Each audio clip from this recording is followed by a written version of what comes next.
see the world through other people's eyes. Now, empathy is a quality of character that can change the world. Hi, it's Edwin Rutsch, and this is Dialogs on how to build a culture of empathy. And I'm here today with Sam Chaltain. Thanks, Sam, for joining me. Thanks for having me, Edwin.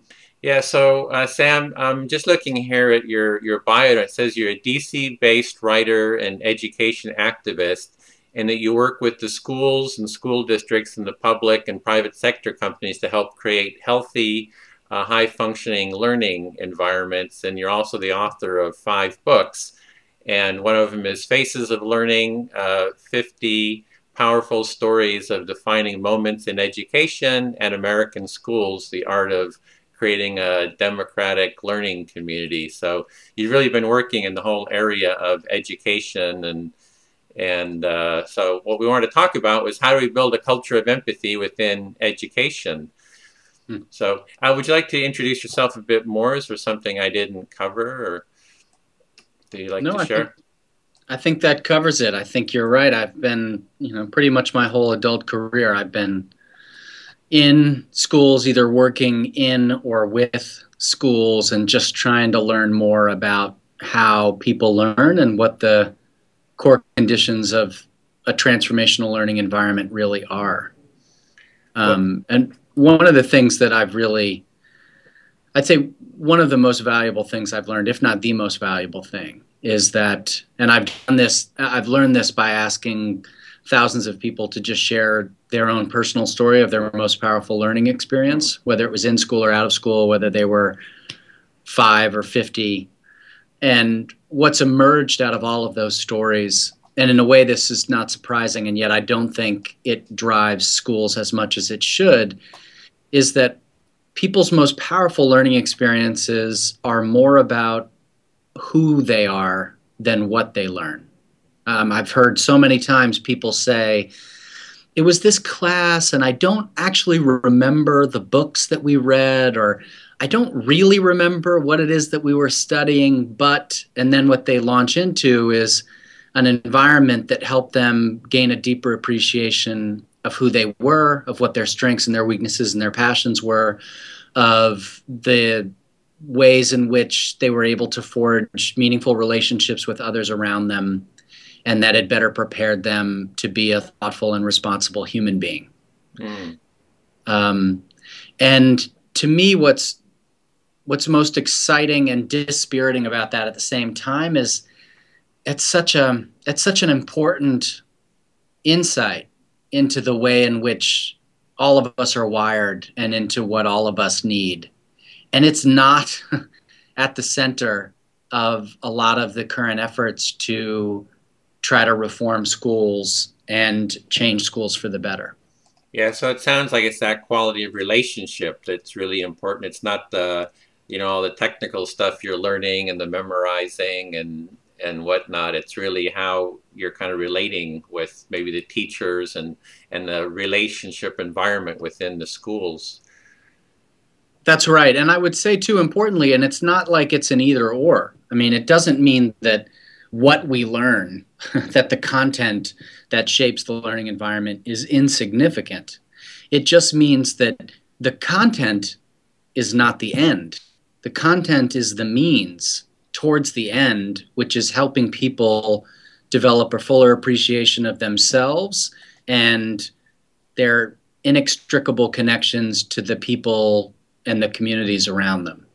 Well, talking about relationships, I'm looking at your Facebook page, and there's a picture of you on the swing with a child. Yeah. Do you want to talk about that? Why that's important to you, that picture? Yeah, that's my son Leo. He'll be 3 in a couple of weeks. And as a teacher, the reason people say teaching is the most difficult and most rewarding job you'll ever have, I think, is because every day you're engaged in meaningful relationships with anywhere from 50 to 100 other people, young and old, every day. And that's what makes it so rich, and that's what makes it so challenging.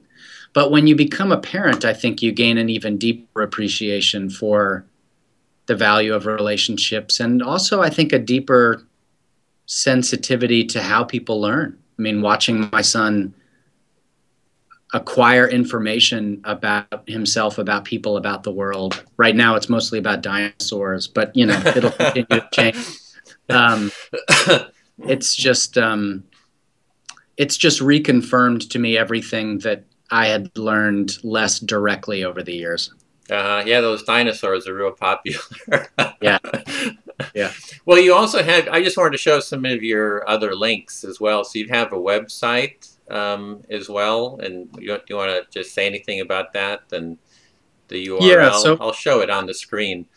Okay, I'm lucky enough right now where my main job every day is to try to bear witness to the best work that's happening on the ground in the field, and to try to capture those stories and share them with a wider audience. So I do work with a couple of different media outlets, mostly Huffington Post and CNN, but I also I love the immediacy of, this is one of the great things about our age, is having the immediacy of your own site, where you don't need to wait for any other editorial calendar. You can just immediately put something up and share it and get feedback and contribute to the conversation. So my site, which is just my name, samchaltain.com, is where I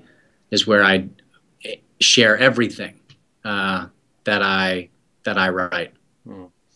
Well, the way that I got connected with you is you had written like a short article on the startempathy.org website, and it was a dream school you didn't think existed, and it was about the Mission Hill School, and there was a video made about it. Do you want to talk about that video and the school and what they said about empathy, perhaps?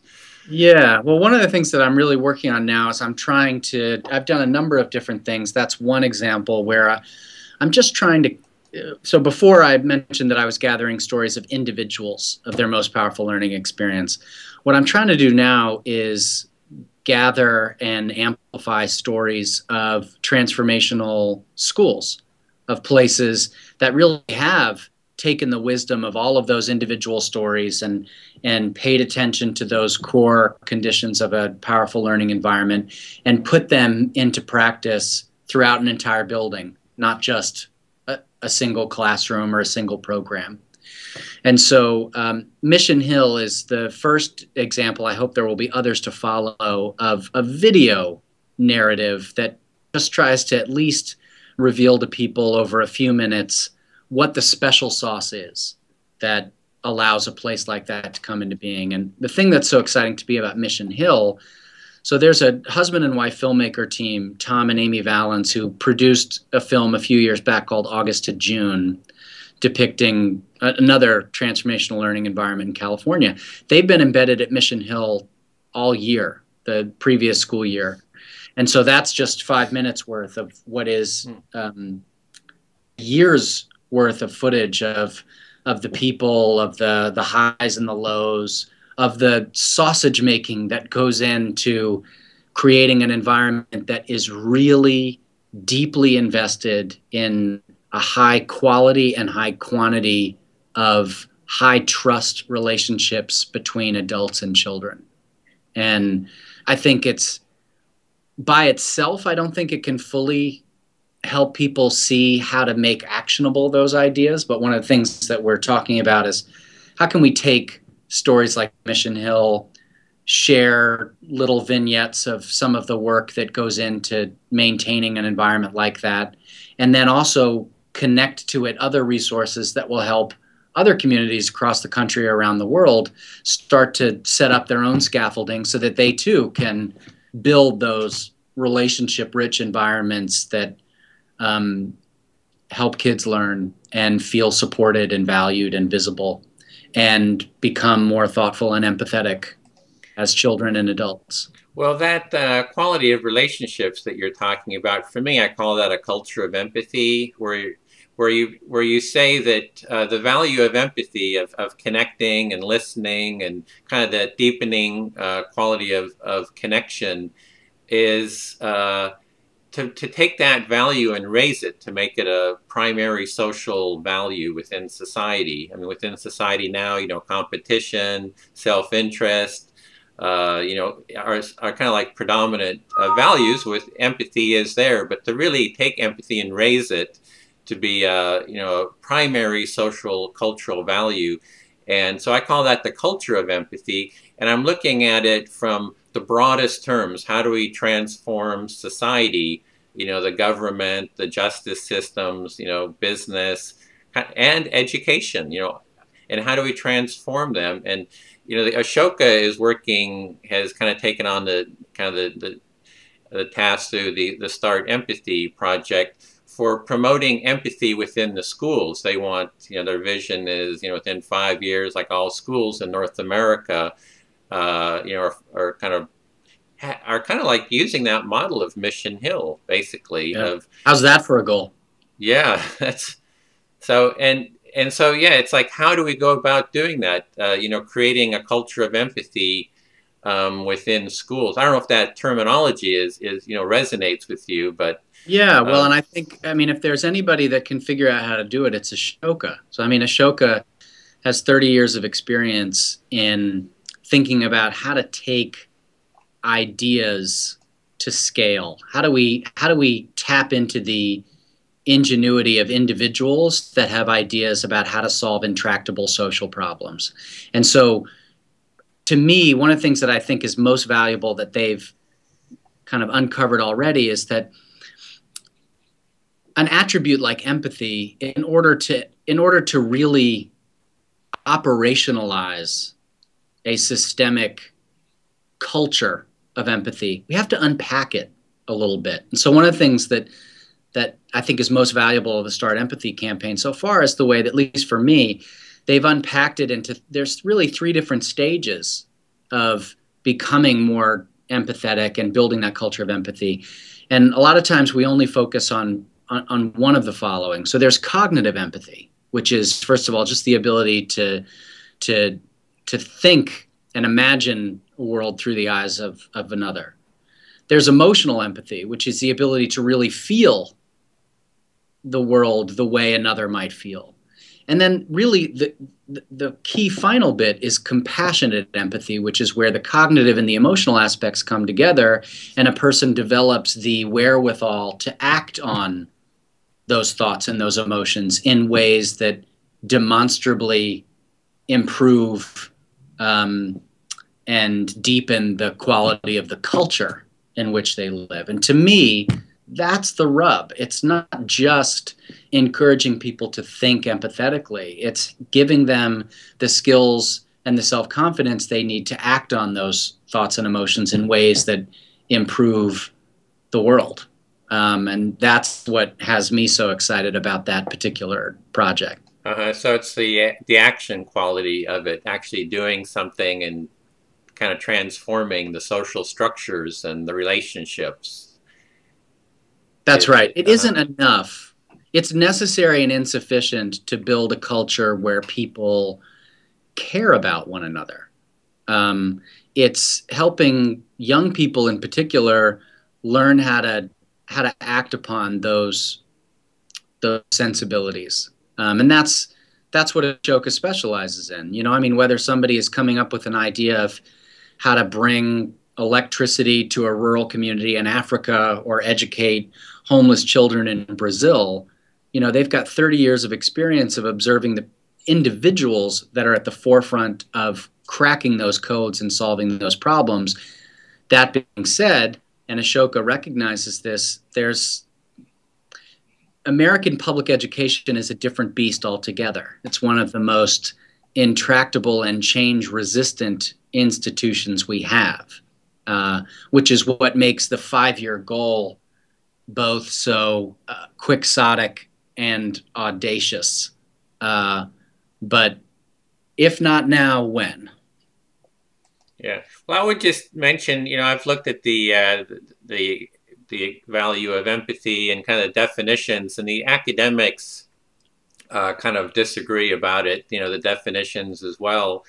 And my definition, if I just share this with you quickly, is I see it as kind of like 4 parts of empathy. The first part is self-empathy. So that's like self-awareness, sensory awareness of what's going on in our own body. And, things like mindfulness or yoga or the arts, or so many different processes that really help us kind of connect to our own self and become aware of what's going on inside of ourselves. The second part is what you're calling the emotional empathy, or I would also, and sometimes it's called emotional or affective empathy.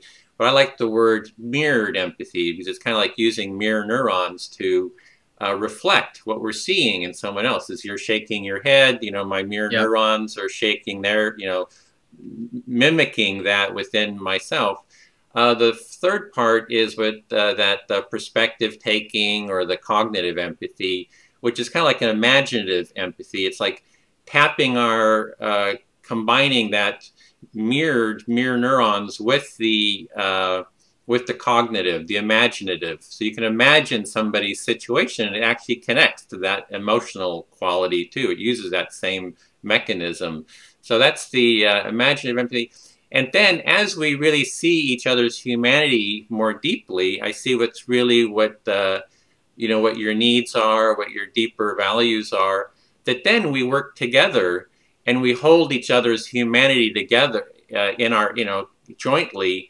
And I call that empathic action, which is what I think you're calling compassionate action. And so that's kind of like the basic framework, that I've been using for, how to kind of define it. And that's been put together from so many different, and it's a work in progress as well. Yeah. But it's really We've all been wrestling with this for so long. Your frame reminds me of, Martin Buber, and over a century ago, where he talked about the fact that every human being is always seeing the world and engaged with another human being through one of two frames, either I, it, or I, thou. We're either seeing people around us as objects to be circumnavigated or conquered or overcome, or as subjects to be kind of engaged with and co-creating something. And I think that's part of the challenge in a school context, particularly in a culture that isn't necessarily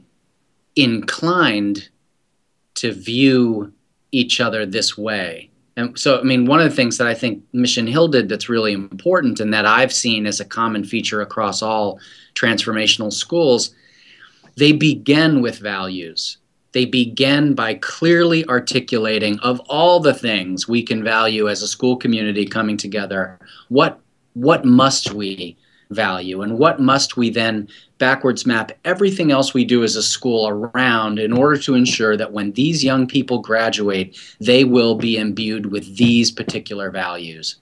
And so the way they referred to it in the language of Mission Hill is viewpoint. That one of the things that's essential in the school, whether it's a morning meeting or a curricular frame for the year, is helping children imagine the world through the eyes of others, helping them assume the perspective of others.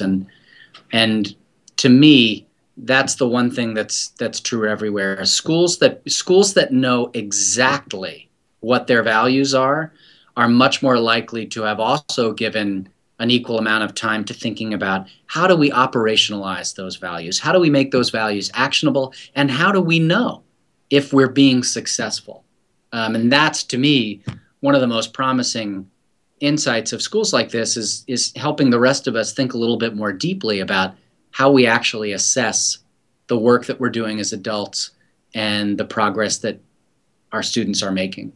So you're feeling that the quality of really articulating your deeper values before you kind of get into the action component, to really have expressed that and articulated what your values are, is kind of like a starting point then? Completely. Yeah. It's the non-negotiable starting point. One of the things that I've observed that I think speaks to one of the problems we have in a lot of schools around the country, I would say maybe 95% of America's schools have a mission statement. Now, 95% of schools don't actually know what that mission statement is, but let's say a healthy amount do know. But hardly any schools also have a vision statement. And to me, the challenge of leadership in any organization, but particularly in a school, is you've got to maintain the creative tension between the distant vision, the one day, all children will, and the up close focus, the mission, the everyday, comma, we will. And the problem, we wonder why educators so often feel that they're completely overwhelmed by the here and now, yet they haven't actually taken the time as a community to articulate what that longer range vision is. The values, I think, are what speaks directly to both. But absent the values, you can't really know where you're going over the long haul. Mm-hmm. It's kind of like the Google Earth. You can kind of zoom down to the individual daily what's going on. But it's nice to be able to zoom out to have that overview. And maybe that overview, metaphorically would be kind of like the values that kind of help ground you and create a framework for all I think so. Uh-huh. And just to build on that too, it's not that we all need the same values. Although I agree with you that empathy is a bedrock value. And I actually think that in almost any community, if they invest in the time it takes to answer that question of all the things we can value, what must we value, I think almost everyone's going to end up there. But the point is not to have the common core equivalent of values. The value of the values comes in that particular community deciding together what they must be, and then planning to ensure that they reflect those values in everything that they do. So the art of this all is in giving people the space to decide what their school is based on, and then to bring that into being. And the problem is that too few schools are even thinking that way. Mm. So first you have to kind of have the intention to think that way, and then you need kind of a process that, kind of an empathic process that hears what everyone's values are, and so you can kind of bring all those values together, and the whole community can hear each other's what's important to everyone. That's right. That was really you mentioned one of the books I wrote called American Schools, and the subtitle is The Art of Creating a Democratic Learning Community, because it is an art to create an organizational culture in which everybody feels they have a voice, in which everybody's opinions have been included. There's no one way to do that, and the image I've used is it's a bit like the challenge of leadership is you've got to provide a partially painted canvas. It's not about producing a beautiful painting on your own and then showing it to people and saying, isn't this great, don't you want to do it? Although that's what a lot of people do. But neither is it simply offering a blank canvas and a bunch of paintbrushes and saying, what should we paint? The art is in deciding which aspects of that canvas need to be painted in ahead of time as a leader, and then to know in which ways and through which kind of avenues will we decide together how to complete the painting. Well, since we were talking about values, what would you say is your most important value for you personally? Good question. I think the language that I always come back to is visibility. I think another feature, and this relates directly to empathy, but it is distinct. Another feature of any really transformational environment is everyone feels seen. Everybody knows how to be seen and heard. It's like turning the old maxim on its head. Children are to be seen, not heard. No, children are to be seen and heard. Adults are to be seen and heard. And to me, the cornerstone of a healthy democratic environment is one in which all people have the skills and self-confidence they need to be seen and heard in meaningful and responsible ways. How did that value become important to you? Is there some kind of growing up, was there some kind of a moment where you had like an insight, like, hey, this is really important, this value, that everybody is seen, that I'm seen, that others are seen? How did that kind of come about?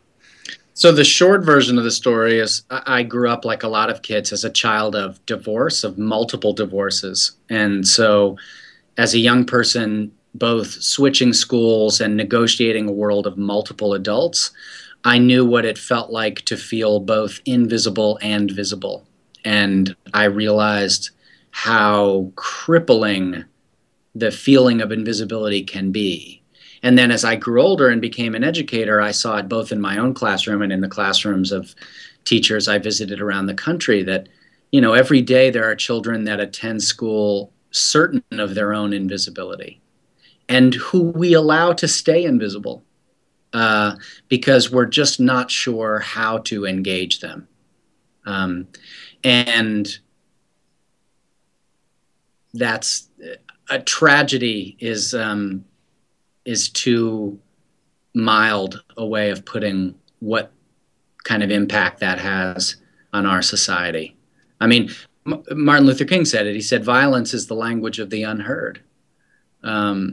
So it's through these, it's through a deeper awareness of these things that we create the greatest likelihood that we can prepare future generations for a different, more empathetic and community-oriented sensibility about the world. Yeah, I know for myself, when I don't feel heard or seen, it's very painful. It's very alienating and very lonely. So, and to think that, children are kind of going through that alienation with schools is very painful.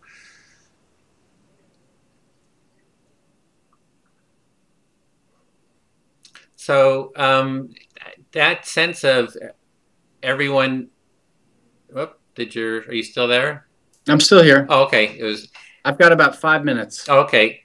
Just quickly then, how does the empathy relate to that being seen then? Like if you related that, that visibility and empathy, what's the relationship between, would you see as those two values? Well, I mean, I agree with your addition of the need for self-awareness first and foremost. I think the first path to visibility is kind of a deeper sense of self-reflection. And actually the first foundational skill that I point to in the book American Schools is reflection, is the need to reflect deeper. And, this is the old Hamlet line, right? Better understanding who's there when you look in the mirror. So it all begins there. But then it's giving young people the language to understand themselves. And I mean this both emotionally and intellectually. One of the best schools I've ever seen, one of the first things it does with every kid is it has them take an individual learner profile diagnostic, a variation of which, by the way, we've piloted and offered on the Faces of Learning website, which is facesoflearning.net. It's a free tool. Anybody can use it. And the idea is, before kids even start at that school, they want to give them their own vocabulary for understanding what their strengths and their weaknesses are, so that going forward, they can view their own learning from a position of strength while also being aware of the areas in which they're most likely to struggle, so that those young people can be most proactive in making sure that they seek support in those areas and seek leadership opportunities in the other areas. So in that sense, it really is that simple and that difficult to do. Mm-hmm. So it's really, this is like a process for the students, children, to kind of connect with themselves and to start getting that self-awareness and that sense of awareness of what's going on inside themselves.